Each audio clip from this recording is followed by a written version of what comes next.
আমি আমার যে কাজ বিশ্বাস করে করি, স্বচ্ছতার সাথে করার চেষ্টা করি, যতদিন করবো ততদিন এমপি থাকবো। এটা কি আমার বাপের পোস্ট নাকি যে সারা জীবন থাকা লাগবে এখানে? চুন্নু সাহেবের কথায় আমি এমপি হই নাই। আমি এমপি হয়েছি আমার 7 লাখ মানুষের ভোটে এবং দোয়া এমপি হয়েছি এবং ল্যান্ডস্লাইড বিক্রি হয়েছে আমার। আমি আমার জনগণকে খুশি করার জন্য যা করব তাই করব। আমি এর বাইরে কোনোদিন যাওয়ার প্রশ্নই আসে না। অবস্থান পরিষ্কার। আমি আমার যে বক্তব্য আপনাদের সামনে দিলাম, এই বক্তব্য আমার মাননীয় স্পিকারের সামনে দিব।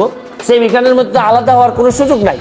তবে আমার বিশ্বাস, এই যে এই মুজিবুল হক চুন্নু সাহেবের যে ব্রেইন আর যে অবস্থা, তার ব্যাপারে আমি যা শুনি তাতে আমার বিশ্বাস মাননীয় স্পিকারও জানেন তার অবস্থাটা কি।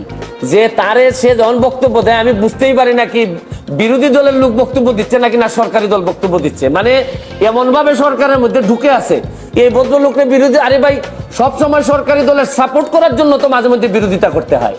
সরকারি দলের মানে আপনি সবসময় ক্ষতি চাইবেন তা না। সরকারি দলের আরে বাপও তো মাঝে মধ্যে ছেলের সমালোচনা করে, ছেলে বাবার সমালোচনা করে। আমার তো মনে হয় যে এই চুন্নু সাহেবরা এমন ভাবে ভিতরে ঢুকছেন, এরা তাদের সক্ষমতা সম্পর্কে কিছু জানেও না, বুঝেও না।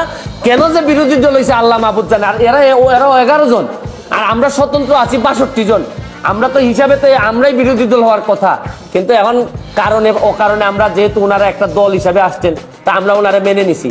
কিন্তু উনি তো সরকারি দলের বিরোধিতা না করে মাশাআল্লাহ এখন শুরু করছেন যে স্বতন্ত্র ক্যান্ডিডেট কেন টাকার ঘোষণা দিয়ে দেয়, এই কারণে উনি বিরোধিতা শুরু করছেন। আমার এখন তারাইলার করিমগঞ্জবাসীর জন্য আল্লাহর কাছে দোয়া করা ছাড়া আপাতত